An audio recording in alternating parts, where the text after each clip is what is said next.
Selamat siang Indonesia, Anda menyaksikan seputar Bali terkini pukul 11 WITA bersama saya Pratnya Wiguna. Beralamatkan di Jalan Gatot Subroto Barat, warung makan Bu Diah bisa menjadi pilihan pecinta kuliner di kawasan Denpasar. Warung Bu Diah selalu ramai pengunjung yang datang untuk mencicipi makanan ini. Karena harga menunya murah meriah, cita rasanya yang mewah, dan tempat makan yang mudah diakses.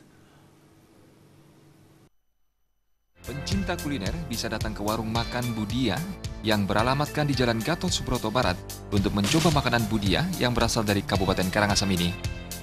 Soto dan lawar sapi menjadi idola pencinta kuliner di Denpasar. Cita rasa menu racikan Bu Diah tidak bisa dijumpai di tempat lain. Menurut pemilik warung Bu Diah, tidak ada resep khusus dalam menu racikannya. Bumbu yang digunakannya sama seperti masakan lain. Bedanya, Bu Diah membubuhkan beberapa bumbu khas tradisional Bali. Konsumen warung juga dilayani dengan ramah tamah. Selain itu, harga yang ditawarkan cukup terjangkau. Satu mangkok soto lawar, nasi putih, dan teh dibanderol dari Rp15 hingga Rp20.000. Dolan ring gak suriki kan, ampun sekitar udah 15 tahun. Kan karena pelanggan udah banyak, ada sih tapi rahasia dong. Selain nasi soto lawar yang menjadi menu utama, warung Bu Diah menyediakan ayam lalapan yang tidak kalah lezatnya. Bagi Bu Diah, kepuasan konsumen adalah hal yang utama. Trimaja dan Yudi, Bali TV.